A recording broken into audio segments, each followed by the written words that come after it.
그의 따뜻한 손길에 온몸이 떨렸습니다. 우리는 각자의 배우자를 잃고 서로의 외로움을 조심스레 나누었죠. 하지만 어느 날 그는 아무 말 없이 사라졌습니다. 저는 이유도 모른 채 그가 돌아오기만을 기다렸고 며칠 후 그는 초췌한 몰골로 돌았습니다. 그의 지친 눈빛이 저를 향할 때 마음이 갈팡질팡했습니다. 이제 저는 그 진심을 받아들여야 할까요? 오늘의 이야기를 시작 전 구독과 좋아요 부탁드립니다. 영상 제작에 큰 힘이 됩니다. 부산 집을 정리하고 마지막으로 현관문을 닫는 순간 숨이 막히듯 가슴이 저려왔습니다. 벽에 걸려 있던 시계가 텅 빈 집 안에 홀로 남아 똑딱거리고 있었고 그 소리마저 나를 비웃는 것처럼 들렸습니다. 남편을 보내고 나서부터 시간이 내게는 아무 의미도 없는 것이 되었는데 시계는 여전히 제 갈 길을 가고 있었죠. 나는 그 소리를 더는 견딜 수 없어 조용히 등을 돌렸습니다. 항구에 도착했을 때 검은 연기를 뿜어내는 배가 나를 기다리고 있었습니다. 갑판 위에서 뿌연 바람에 머리칼이 흩날리자 이제 정말 모든 걸 떠나는구나 싶었습니다. 부산에서 함께한 삶의 흔적을 뒤로하고 나를 알아보는 사람 하나 없는 곳으로 향한다는 사실은 두렵고도 조금은 자유로웠습니다. 배에 오르자마자 나는 작은 가방을 끌어안고 객실 창가에 앉았습니다. 유리창 너머로 바다가 끝없이 펼쳐져 있었고 철썩이는 파도 소리에 가슴이 쿵쿵 울렸습니다. 나는 중얼거리듯 말했습니다. 이제부터는 나 혼자입니다. 아무도 없는 길을 내가 걸어가야만 합니다. 남편을 잃고서 100일이 지났습니다. 그동안 나는 하루에도 몇 번씩 무너져 내렸습니다. 잠들기 전 남편의 빈 자리를 향해 손을 뻗곤 했고 아침마다 차갑게 식은 이불을 바라보며 눈물을 삼켰습니다. 모든 게 끝났다고 생각했습니다. 그런데 이상하게도 시간이 지나면서 오히려 그 빈자리가 더 크게 느껴졌습니다. 그래서였을까요? 나도 모르게 제주로 향하는 이 배를 타고 있었습니다. 제주에 도착했을 때 바람이 내 얼굴을 세차게 때렸습니다. 바다는 부산과 다르게 한층 더 거칠었고 바닷냄새가 진하게 스며들어 왔습니다. 무작정 찾은 바닷가 마을, 그리고 그 마을 끝자락에 자리 잡은 낡은 게스트하우스. 나는 문 앞에 서서 잠시 망설이다 노크를 했습니다. 문이 열리자 구릿빛 얼굴의 사내가 나를 바라보았습니다. 굵은 주름이 깊게 패인 얼굴, 두툼한 손, 그리고 바다와 닮은 눈빛. 그는 무뚝뚝하게 물었습니다. 묵으러 오셨습니까? 나는 고개를 끄덕이며 대답했습니다. 며칠만 머물다 가겠습니다. 그가 안내해준 방은 바닷가 쪽 창문이 크게 나 있었습니다. 창문을 열자 짠내 가득한 바람이 쏟아져 들어왔고 그 순간 나는 남편과 함께 오지 못한 사실이 다시 가슴을 짓눌렀습니다. 그래도 이곳에서라면 무언가 달라질지도 모른다는 희망이 아주 작게 피어올랐습니다. 밤이 깊어갈수록 낯선 이곳에서의 첫날이 점점 불안하게 다가왔습니다. 그런데 이른 새벽 문득 코끝을 자극하는 고소한 냄새가 방 안으로 스며들었습니다. 부엌에서 나는 듯한 생선 굽는 냄새였습니다. 나는 조심스레 부엌으로 내려갔고 그 사내가 커다란 생선을 손질하는 모습을 보게 되었습니다. 그는 말없이 생선을 굽고 된장을 풀어 국을 끓이고 있었습니다. 나는 순간 멍하니 서 있었습니다. 오랫동안 누군가 내게 밥상을 차려준 적이 없었으니까요. 남편이 살아있을 때도 늘 내가 먼저 밥을 차려줬습니다. 그런데 지금은 반대로 낯선 남자가 내게 아침을 준비하고 있었습니다. 그가 말했습니다. 식사하시죠. 목소리는 거칠었지만 어딘가 따뜻하게 울렸습니다. 나는 천천히 자리에 앉아 젓가락을 들었습니다. 생선살이 부드럽게 발라지고 된장국이 목을 타고 넘어갔습니다. 순간 눈물이 핑 돌았습니다. 내가 울고 있다는 걸 들키고 싶지 않아 서둘러 고개를 숙였습니다. 그날 아침 나는 깨달았습니다. 내가 찾고 있던 건 단순히 새로운 장소가 아니라 누군가와 함께 나누는 작은 온기였다는 것을요. 아침 식탁을 마주한 뒤로 그 사내가 조금은 다르게 보였습니다. 이름조차 묻지 않았는데도 묵묵히 음식을 내어주는 모습에 묘한 안도감을 느꼈습니다. 하지만 낯선 이의 호의 앞에서 쉽게 마음을 열 수는 없었습니다. 나는 여전히 경계심을 품은 제 방으로 돌아와 가방을 풀었습니다. 낡은 방 서랍을 열었을 때였습니다.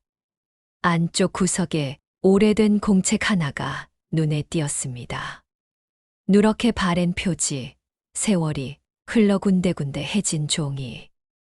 순간 손끝이 떨렸습니다. 원래는 보아서는 안 될 물건이라는 걸 직감했지만 이상하게도 그 책에서 눈을 뗄 수 없었습니다. 나는 천천히 첫 장을 펼쳤습니다. 종 역시 오늘도 바다는 무섭게 몰아쳤습니다. 그래도 당신이 있어 나는 외롭지 않았습니다. 그 문장을 읽는 순간 심장이 철렁 내려앉았습니다. 낯선 이름, 그러나 분명 이 집의 주인을 향한 글이었습니다. 나는 서둘러 책장을 넘겼습니다. 페이지마다 바다 냄새가 배어 있었고 사랑하는 이와 함께한 나날들이 섬세한 글씨로 기록되어 있었습니다. 바다 냄새 나는 이 집은 당신 그 자체예요. 제발 이곳을 버리지 말아주세요. 나는 그 문장에서 오래 눈을 떼지 못했습니다. 남편을 잃고 절망 속에 허우적대던 내 모습과 겹쳐졌기 때문이었습니다. 남겨진 자의 슬픔, 그리고 잊지 말아 달라는 간절한 바람. 그 모든 것이 내 마음을 쥐어뜯듯 아프게 했습니다. 그때 방문이 열리는 소리가 들렸습니다. 나는 깜짝 놀라 서랍을 닫으려 했지만 이미 늦었습니다. 문틈 사이로 들어온 그 사내, 종혁이라는 이름의 주인이 나를 바라보고 있었습니다. 그의 눈빛에는 놀람보다 담담한 체념이 어려 있었습니다. 나는 죄지은 사람처럼 고개를 숙였습니다. 죄송합니다. 우연히 눈에 띄어서 그만. 그는 한동안 말이 없더니 낮게 중얼거렸습니다. 어차피 숨길 것도 없는데요. 그게 제 아내가 남기고 간 겁니다. 순간 공기가 무겁게 내려앉았습니다. 그의 목소리에는 억눌린 슬픔이 배어 있었고 나는 더 이상 아무 말도 할 수 없었습니다.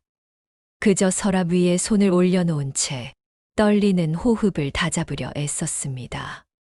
그날 저녁 창밖에는 파도가 유난히 거칠게 몰려왔습니다.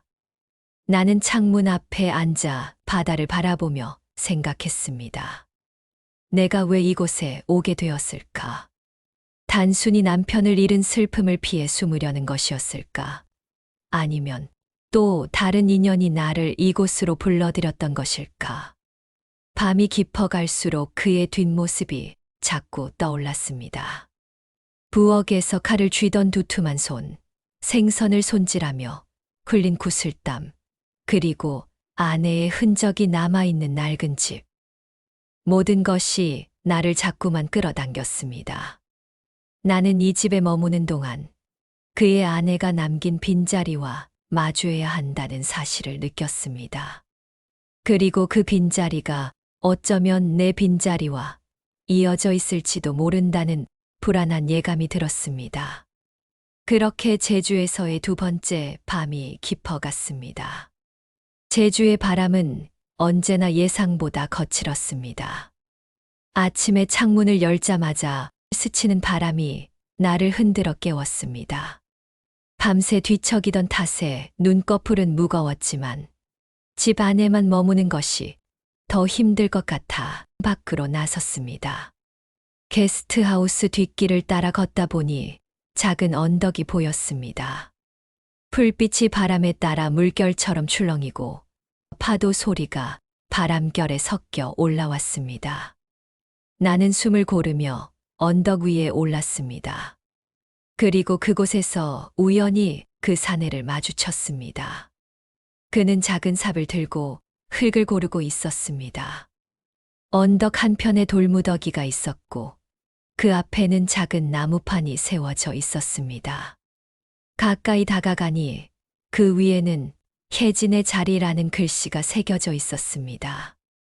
나는 숨을 삼켰습니다. 그 이름이 아내의 이름이었음을 직감할 수 있었기 때문입니다. 종혁 씨는 내 시선을 눈치챘는지 삽을 내려놓고 말했다. 매년 이맘때가 되면 여기에 꽃을 심습니다. 아내가 좋아했던 들꽃이죠. 그의 목소리는 담담했지만 들꽃을 다루는 손끝은 유난히 조심스러웠습니다. 마치 지금도 아내가 곁에 서 있는 듯이요. 나는 그 광경을 지켜보다가 문득 마음이 저려왔습니다. 남편의 무덤조차 제대로 찾아가지 못한 내 모습이 떠올랐기 때문입니다. 나는 조심스레 물었습니다. 많이 그리우시죠? 그는 한참 대답을 하지 않다가 천천히 고개를 끄덕였습니다. 바람이 불 때마다 더 생각이 납니다. 바람이 세차게 몰아치면 꼭 그녀가 나를 불러내는 것 같거든요. 그 말에 나는 아무 말도 할 수 없었습니다. 바람, 파도, 그리고 이름 모를 꽃들. 모든 게 그의 아내와 연결되어 있었고 그 곁에서 나는 그저 낯선 나그네일 뿐이었습니다. 하지만 이상하게도 그 낯선 풍경이 내 마음을 끌어안아 주는 것처럼 느껴졌습니다. 잠시 침묵이 흘렀습니다. 바람이 불어와 내 머리칼을 흩날렸고 종혁 씨는 잠깐 나를 바라보다가 다시 꽃씨를 묻기 시작했습니다. 나는 그 옆에 앉아 흙을 손에 쥐어보았습니다. 차갑고 거친 흙이 손바닥에 남았지만 그 속에서 작은 싹이 움트리라는 걸 생각하니 묘하게 위로가 되었습니다. 그날 저녁 집으로 돌아오는 길에 나는 스스로에게 물었습니다. 나는 왜 아직도 남편을 보내지 못하는 걸까? 왜 그의 빈자리를 붙잡고 허공만 바라보는 걸까? 그런데 종혁 씨가 들꽃을 심는 모습을 본 순간 답을 조금 알 것도 같았습니다. 보내는 게 있는 게 아니라는 거요. 그리움도 함께 심고 키우는 것일지도 모른다는 거요. 방에 돌아와 나는 남편의 사진을 꺼냈습니다. 늘 가방 속에 깊숙이 숨겨두었던 사진. 웃고 있는 그의 얼굴이 불빛 아래 선명하게 드러났습니다. 나는 사진을 바라보며 속삭였습니다. 나도 언젠가 바람 속에서 당신을 다시 만날 수 있을까요? 그리고 창문을 열어 바다를 바라봤습니다. 바람이 거칠게 몰아쳤지만 이번에는 두렵지 않았습니다. 오히려 그 바람이 나를 어디론가 데려가 주길 바라는 마음이 들었습니다. 다음 날 아침 바닷가로 나갔습니다. 아침 햇살이 바다 위에 부서지듯 반짝였고 파도는 어제보다 훨씬 거세게 밀려왔습니다. 내 발목까지 밀려드는 차가운 물을 느끼며 나는 숨을 고르려 애썼습니다. 제주 바다는 언제나 마음을 흔들어 놓죠. 그때 해변 끝에서 종혁 씨가 나를 기다리고 있었습니다. 그는 작은 배 옆에서 손을 닦고 있었고 나를 보자 잠시 머뭇거렸습니다. 나는 발걸음을 멈추고 그에게 다가갔습니다. 혹시 오늘 같이 가시겠어요? 그는 고개를 끄덕였습니다. 조용히 하지만 단호하게 말했습니다. 바다에 나가면 많은 것들이 보입니다. 숨겨진 것, 잊고 있던 것, 그리고 마주하고 싶은 것까지요. 배에 올라타자 파도가 배를 흔들었고 나는 균형을 잡으며 심장이 뛰는 걸 느꼈습니다. 종혁 씨는 노를 저으며 바다로 나아갔습니다. 그가 가리키는 방향에는 작은 암초가 있었고 그곳에는 오래된 그물과 부서진 상자가 놓여 있었습니다. 이게 뭐예요? 그는 잠시 말없이 상자를 바라보다가 입을 열었습니다. 아내가 생전에 이곳에서 물고기를 잡곤 했습니다. 그리고 이 상자 속에는 그녀가 남긴 편지와 작은 일기장이 들어있죠. 오늘은 그것을 꺼내보려 합니다.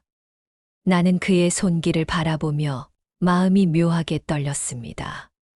바람과 파도가 치는 가운데 그는 상자를 열고 천천히 내용을 펼쳤습니다.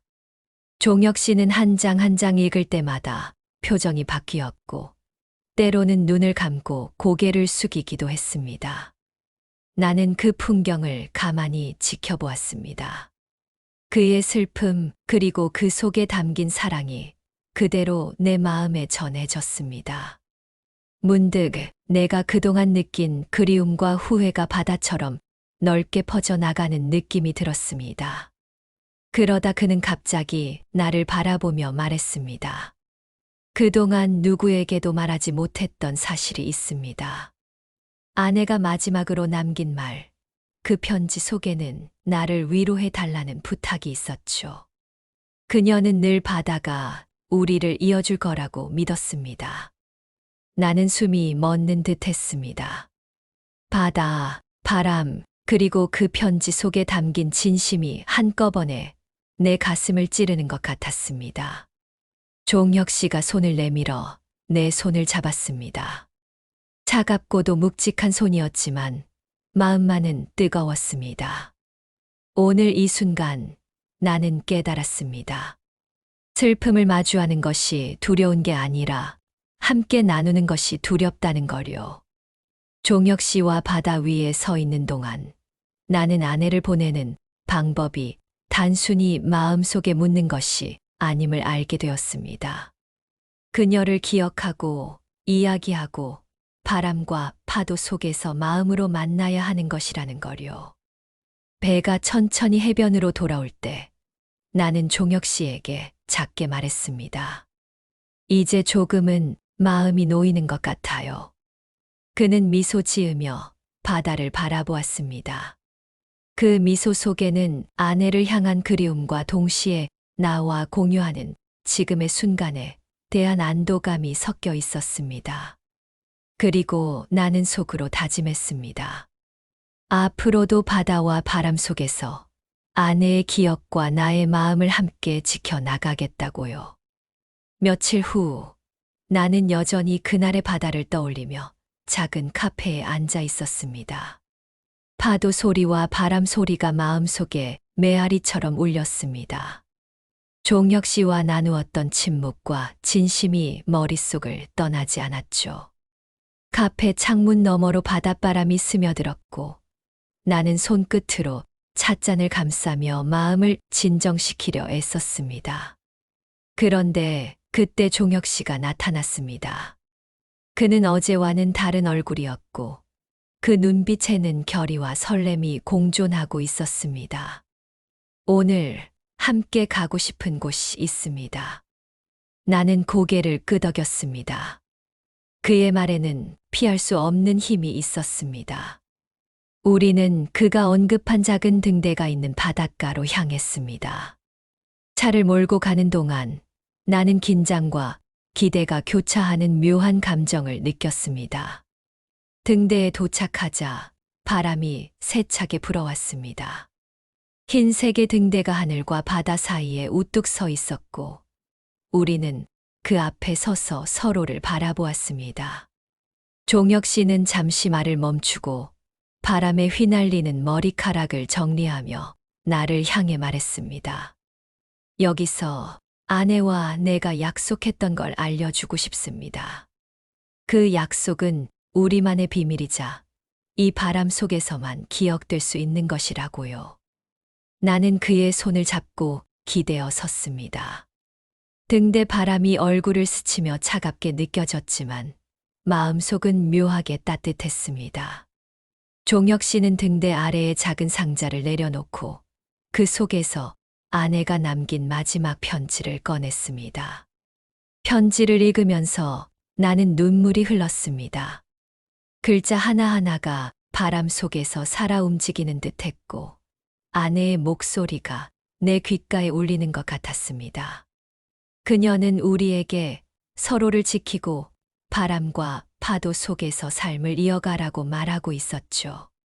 종혁 씨는 조용히 내 어깨를 감싸며 말했습니다.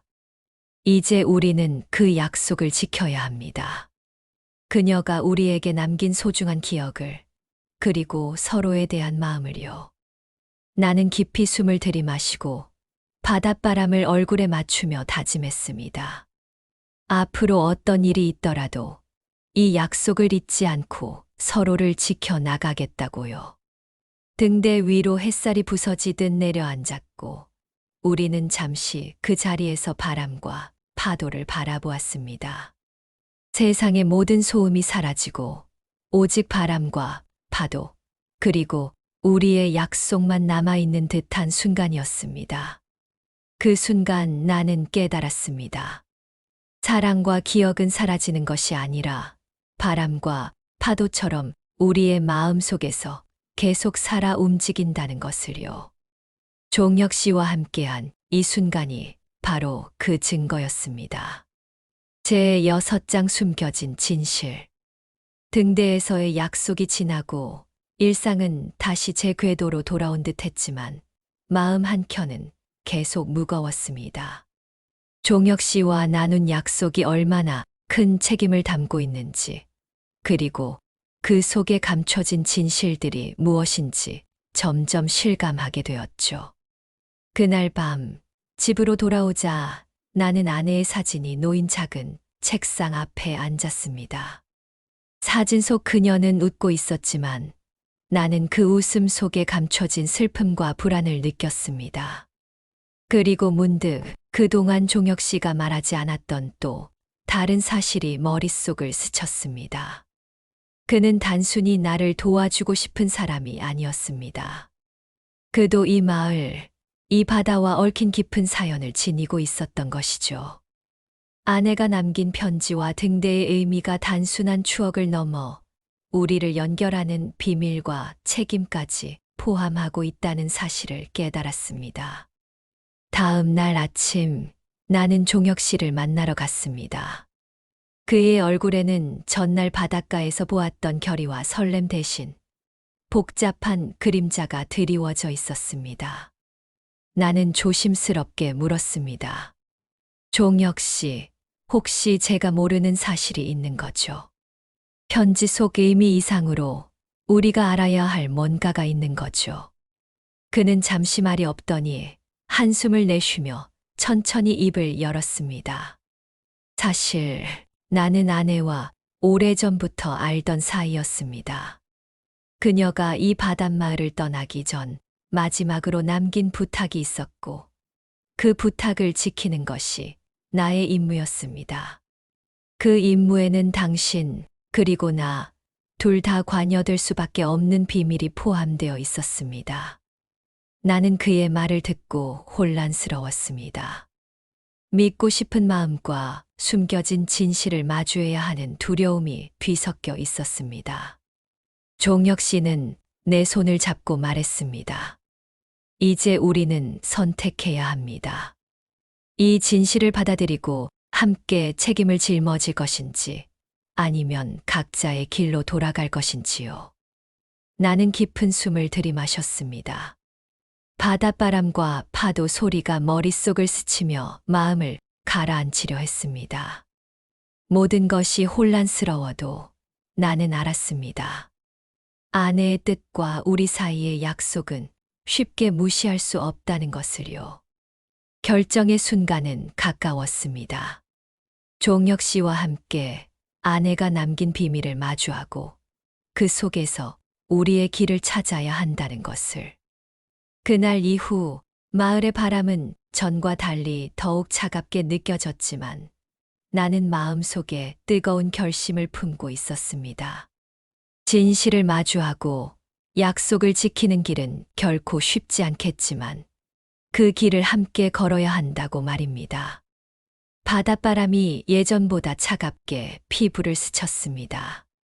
등대가 멀리서 희미하게 빛나고 있었고 그 빛은 마치 나를 향해 조용히 무엇인가를 속삭이는 듯 했습니다. 나는 종혁 씨와 함께 마을 앞바다를 바라보며 서 있었습니다. 마음속 깊은 곳에서 울리는 파도의 소리가 오늘 우리 결심의 증인이 될 것만 같았습니다. 종혁 씨는 바다를 가만히 바라보다가 나를 돌아보았습니다. 이제 선택해야 합니다. 더 이상 숨길 수 없습니다. 아내가 남긴 편지 속 진실을 우리가 마주해야 할 책임을요. 나는 고개를 끄덕였습니다. 이미 마음속 깊이 결정을 내려왔지만 그것을 입 밖으로 꺼내는 순간이 이렇게도 긴장될 줄은 몰랐습니다. 그는 잠시 침묵하더니 한 손에 작은 상자를 내밀었습니다.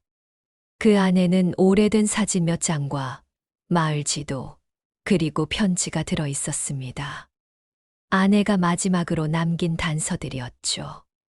사진 속에는 젊은 시절의 그녀와 종혁 씨가 함께 찍은 모습이 있었고, 지도에는 바닷가 곳곳에 작은 표시가 되어 있었습니다.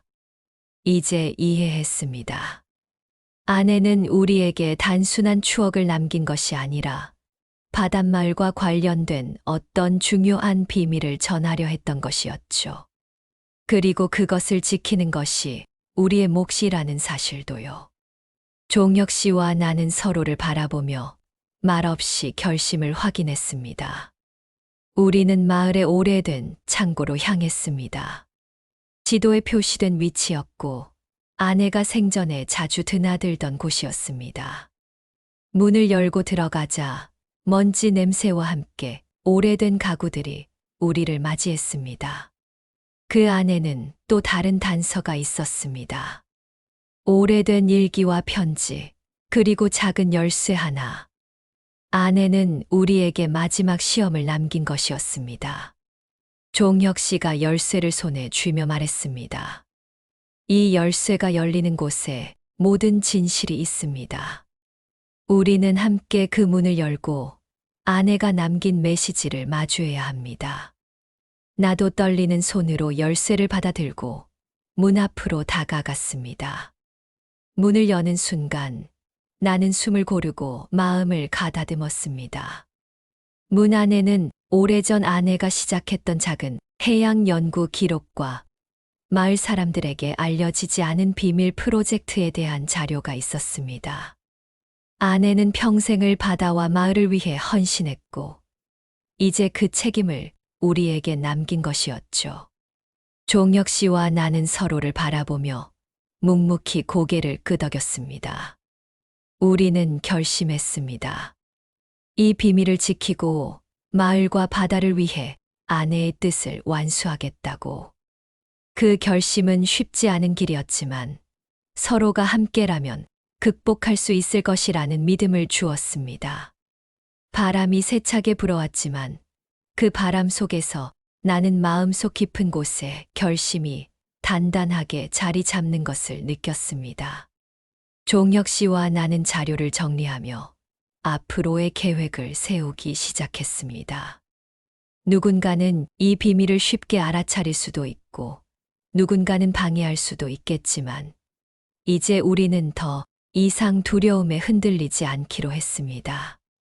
아내가 남긴 약속을 지키는 것이 우리의 사명이자 이 마을의 미래를 위한 책임이었기 때문입니다. 그날 밤 바다 위로 달빛이 비쳤습니다. 파도가 잔잔하게 출렁이며 우리 결심의 순간을 축복하는 듯 했습니다. 나는 마음속으로 아내에게 속삭였습니다. 약속할게요. 당신이 남긴 뜻을 지켜내겠습니다. 종혁 씨와 함께 끝까지. 마을의 작은 등대 불빛이 점점 희미해지면서도 내 마음속 결심은 더욱 굳건해졌습니다. 모든 진실과 책임을 마주한 지금 우리는 비로소 다음 단계로 나아갈 준비가 되어 있었습니다. 다음 날 아침 바다는 여전히 고요했습니다. 어젯밤 결심한 모든 일들이 머릿속을 떠나지 않았습니다. 종혁 씨와 나는 등대 아래에서 서로를 바라보며 앞으로의 계획을 다시 한번 확인했습니다. 마을 사람들에게 알리지 않고 아내가 남긴 자료를 정리하며 비밀을 지키는 일은 결코 쉬운 선택이 아니었지만 마음속 깊은 곳에서는 이미 준비되어 있던 일이었죠. 종혁 씨가 말했습니다. 이제 시작이에요. 우리가 해야 할 일은 단순하지만 중요한 거예요. 아내가 남긴 연구와 기록을 정리하고 바다와 마을을 지키는 것. 나는 깊게 숨을 들이쉬며 고개를 끄덕였습니다. 우리의 작은 손길이 언젠가는 마을과 바다를 지키는 큰 힘이 될 것이라는 믿음이 있었습니다. 마을로 돌아오는 길, 나는 어제와 달리 마음이 한결 가벼웠습니다. 바람이 얼굴을 스치고 해안선을 따라 길게 들이운 햇살이 따뜻하게 내려왔습니다. 종혁 씨와 나는 말없이 걸었지만 서로의 존재만으로도 충분한 위로와 힘이 되었습니다. 아내의 흔적이 곳곳에 남아있는 마을에서 우리는 그녀가 남긴 의미를 다시 한번 느낄 수 있었죠. 집에 돌아와 자료를 펼쳐보니 아내의 손때 묻은 일기와 사진이 나를 반겼습니다. 글자 하나하나, 사진 속 미소 하나하나가 마음속 깊이 스며들었습니다. 그녀는 결코 혼자가 아니었음을, 우리가 함께할 수 있음을 알고 있었다는 생각에 눈가가 뜨거워졌습니다. 그날 오후, 우리는 바닷가 작은 선착장으로 향했습니다. 아내가 생전에 즐겨 걷던 길이었고, 그녀가 남긴 마지막 편지의 장소이기도 했습니다. 바닷바람이 얼굴을 스치고 파도가 잔잔하게 밀려왔습니다. 나는 속으로 아내에게 말을 건넸습니다. 약속할게요. 당신이 지키고 싶었던 모든 것, 우리가 함께 지켜낼게요. 종혁 씨와 나는 작은 나무 상자를 바닷물 속 깊숙이 내려놓았습니다. 그 안에는 아내가 남긴 연구 기록과 자료, 그리고 우리의 결심이 담긴 편지를 넣었습니다. 바다는 그것을 조용히 받아주었고, 우리는 손을 맞잡고 그 순간을 함께했습니다. 파도 위로 햇살이 반짝이며 아내가 우리를 지켜보고 있다는 듯 따뜻하게 빛났습니다. 마을로 돌아오는 길, 종혁 씨가 내 손을 꼭 잡았습니다. 이제 두려움도 망설임도 없습니다. 우리는 아내가 남긴 약속을 지키고 앞으로의 시간을 서로와 마을을 위해 살아갈 것입니다. 삶의 무게는 여전히 있지만 마음속 결심은 어느 때보다 가볍고 단단했습니다. 그날 밤 바닷가 집 창문으로 달빛이 들어왔습니다. 나는 종혁 씨와 함께 조용히 앉아 파도 소리를 들었습니다. 아내가 남긴 흔적과 우리의 결심이 바람에 실려 다시 살아 숨 쉬는 듯 했습니다. 모든 것이 끝나고 동시에 새로운 시작이 되어 있었습니다. 마을 사람들은 아직 우리 결심을 모릅니다. 그러나 우리 둘은 이미 알고 있습니다. 삶은 언제나 예상치 못한 파도를 몰고 오지만 함께라면 맞설 수 있다는 것을요. 바다 위에서 맺은 약속, 그것은 이제 우리의 삶을 지탱하는 가장 큰 힘이 될 것입니다. 나는 마음속으로 다시 한번 속삭였습니다. 고맙습니다. 그리고 약속할게요. 당신이 남긴 뜻, 우리가 끝까지 지켜낼 것입니다. 종혁 씨와 함께라면 바다도 마을도 그리고 우리의 삶도 지켜낼 수 있습니다. 오늘도 누군가의 마음에 작은 희망이 되길 바라며 이 이야기를 마칩니다. 구독과 좋아요, 알림 설정하시고 다음 이야기도 함께 해주세요. 감사합니다.